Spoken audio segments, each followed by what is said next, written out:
Good morning friends. આજે આપણે જે વસ્તુ લાવ્યા છીએ એટલે આપણી પડતર કિંમત, એને આપણે વસ્તુ વેચીશું માંગ હશે, પણ જો ન માંગ હોય એટલે વેચાય ન, તો આપણે એને શું કરીશું? પરત કરીશું. એવો એક આપણે દાખલો યુનિવર્સિટી 2016 માં પૂછાયેલો, અહીંયા બુકમાં 23 માનો સી જોઈશું. એક મેગેઝિનની માંગની સંભાવના નીચે મુજબ છે. માંગ છે 1, 2, 3, 4. નીચે સંભાવના આપી છે 0.4, 0.3, 0.2 અને 0.1. એટલે ટોટલ સંભાવના આપણી 1 હશે. મેગેઝિન ₹8 માં વેચાય છે, તેની પડતર કિંમત ₹6 છે. જો મેગેઝિન ન વેચાય તો ₹5 માં પરત કરી શકાય. તો મેગેઝિન કેટલા નંગ ખરીદવા જોઈએ? તો મિત્રો અહીંયા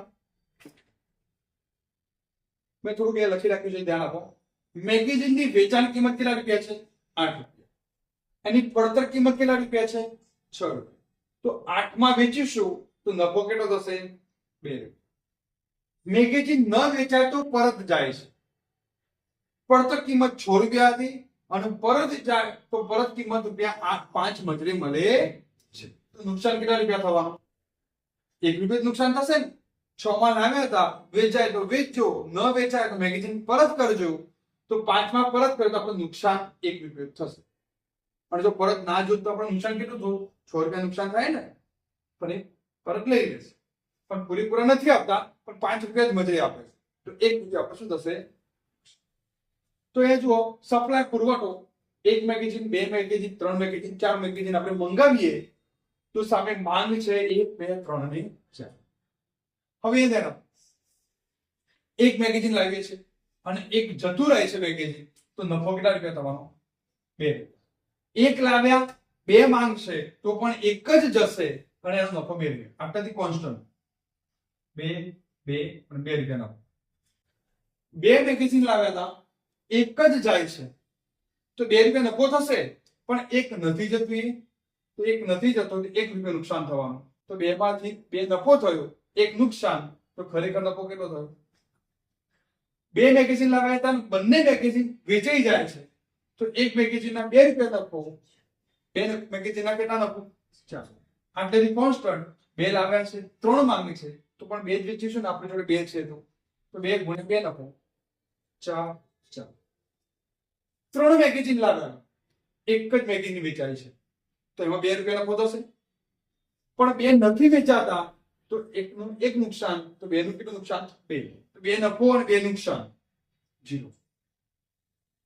3 લાવ્યા હતા, 2 મેગેઝિન વેચાય છે, 2 મેગેઝિન વેચાશે તો ₹2 નફા લેતી કેટલા થશે? 4 નફો થશે ને. એક મેગેઝિનનો 2 નફો, 2 મેગેઝિનના કેટલા નફા? ₹4 નફો. એક નથી વેચાતો તો 1 નું નુકસાન, તો 4 માંથી ₹1 કાઢી નાખો, 3 નફો થયો. 3 લાવ્યા, 3 વેચાઈ ગયા તો 3 મેગેઝિનના ₹2 નફા લેતી કેટલા થશે? 3 દુ 6. 3 લાવ્યા હતા, 4 માંગ છે પણ આપી 3 જ છે તો 3 વેચાશે ને, આટલાથી 6. 4 મેગેઝિન લાવે, એક જ વેચાય છે, ₹2 નફો મળશે. 3 નથી વેચાતા, 4 લાવ્યા હતા ને, એક વેચાઈ ગયું, ₹2 નફો થયો. 3 નથી વેચાતા તો ₹1 નુકસાન લેખીએ, 3 નુકસાન થવાનું. તો 2 માંથી 3 નુકસાન બાદ કરો, માઇનસ. 4 લાવ્યા હતા, 2 વેચાય છે, 2 વેચાય છે તો ₹4 નફો થશે, પણ 2 નથી વેચાતા એનું, તો ₹2 નુકસાન થશે ને, 1 નુકસાન લખીએ. 4 લાવ્યા હતા, 2 વેચાય છે તો 2 વેચાય છે તો 2 અને 2 નફો, એટલે ₹4 નફો થયો. 2 ગુણ્યા 2, 4 નફો થયો. 2 નથી વેચાતા તો ₹2 લખી, ₹1 નુકસાન લખી 2, એટલે કેટલો નફો થયો? ખરેખર 2. 4 લાવ્યા હતા, 3 વેચાય છે તો 3 ગુણ્યા 2 નફો, 3 દુ 6. 3 વેચાઈ ગયા, 1 નથી વેચાતું, ₹1 નુકસાન. લાવ્યા 5, 4 વેચાઈ ગયા છે 4. તમે જુઓ અહીંયા આ નીચેનો ભાગ કોન્સ્ટન્ટ હશે, 2, 2, 2, 4, 4, 4, 6, 6, 6. આમ જશો ને અને પહેલી કિંમત દરેકની પહેલી કિંમત લખો, જેટલું નુકસાન હશે ને એટલું માઇનસ કરતું જવાનું. ₹1 નુકસાન છે ને, એમાંથી 1 બાદ કરો, 1 માંથી 1 બાદ કરો, 0, 0 માંથી 1 બાદ કરો, માઇનસ. દરેકનું કોન્સ્ટન્ટ પહેલું પકડવાનું. 4 છે ને, 4 માંથી એક નુકસાન માઇનસ, એક માઇનસ કરતા જાઓ. 4 માંથી એક માઇનસ કે 3, 3 માંથી એક ગયા 2, 6, 6 માંથી એક બાદ કરો 5. આગળ છે ને, હવે તમારી સંભાવના સાથે ગુણાકાર કરો છો. 0.4 ગુણ્યા 2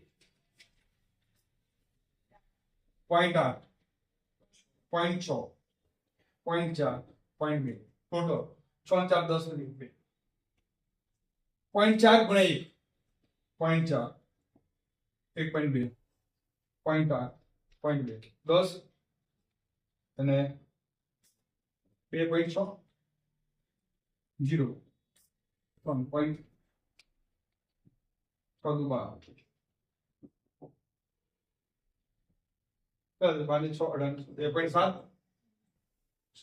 માઇનસ 0.4 3 દુ 6 0.6 4 દુ 10 8 માઇનસ 2 આવે છે. તો સૌથી વધારે કોણ છે? 2.7 જોઈ લેજો. અહીંયા ભૂલ છે ના, બરોબર. 6 દુ 12 3 તરી 9 ઓકે 4 તરી 12 4 દુ 8 4 1 અહીંયા ભૂલ થઈ ગઈ. ચલો તો અહીંયા કેટલા થશે?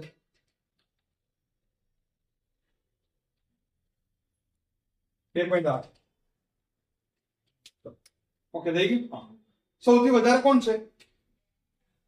તો 2.8 જવાબ આવશે. જોઈ લો. અને મેકિંગ નંબર 2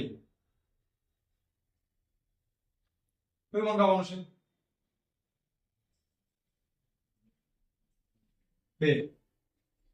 2.8 EMB. તો 2 નંબરનું મેગેઝિન આપણે 2 મેગેઝિન મંગાવશું તો જેથી આપણને નફો સારો. ઓકે